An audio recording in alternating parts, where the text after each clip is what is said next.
ఎట్లా అనిపిస్తుంది అన్న దాని వల్ల అసలు జనాలకు ఉపయోగం ఏందన్నా? ఏదైనా రీతు చౌదరి అంత బాగా మాట్లాడుతుంది అలా అసలు ఆమె ఏమన్నా స్వాతంత్రం కోసం కొట్లాడిందే, తెలంగాణ కోసం కొట్లాడిందే, ఆంధ్రాల అమరావతి కోసం ఏమన్నా కొట్లాడుతుందే?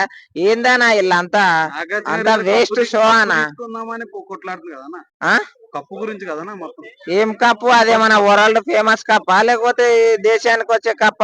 పనికి మళ్ళా బిగ్ బాస్ దాని గురించి ఏందన్నా ఓకే పెట్టుడు అడుగుడు.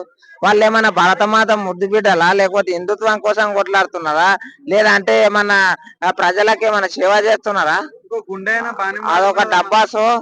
గుండె అయినా ఒక ఆయన అన్న ఒకటి చెప్తున్నా, బిగ్ బాస్ అనేది మళ్ళీసారి నాకు అడగకనా, ఒకటి చెప్తున్నా, దాని వల్ల ఉపయోగాలే లేదు. పని పాట లేని పనికి మాలిన వాళ్ళు చూసే షో అది.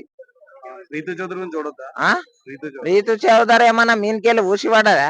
అమ్మ కడుపులకెళ్ళే వచ్చింది, ఏం బీకి నాటేసింది? ఎవరికన్నా ఏమన్నా 10 మందికి అన్నం పెట్టిందా? లేకపోతే లేదంటే 10 మంది పేషెంట్లకు గుండె ఆపరేషన్ చేపించిందా? రైతు అంటే అందరికి అన్నం పెడతాడు కాబట్టి గెలిపించినాం. మరి పెట్టలే కదా ఆయన. ఎందుకు పెట్టాలి? వాడు ఇంటికాడ ఉండి అన్నం ఇది మొత్తం రైతు పంట పండిస్తలేడు. పంట వండి వాని వల్ల ఇంకా ఓ టైంకి వానికి ఇజ్జత్ ఉన్నది కానీ వీళ్ళకి ఇజ్జత్ లే. ఇల్లేందనా అంత పనికి మళ్ళీ షో గురించి మళ్ళీ ఒకసారి అడగాలి. డబ్బులు పట్టుకెళ్ళి పంచుతున్నాడు అందరికి.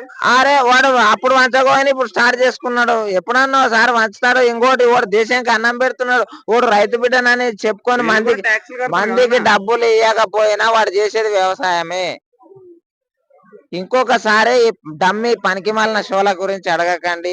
ఏం జనాలది యూరియా గురించి కొట్టుగా వస్తున్నారు. వాళ్ళ గురించి మాట్లాడండి.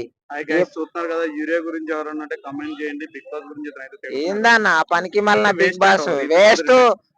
పనికి రాని వాళ్ళు చూసే షో బిగ్ బాస్ అంతే. పని పాట లేకుండా పనికి రాని వాళ్ళు చూసే షో బిగ్ బాస్. దాని వల్ల ఏం ఉపయోగాలు ఉంటాయి కామెంట్ చేయండి అబ్బా చూస్తా.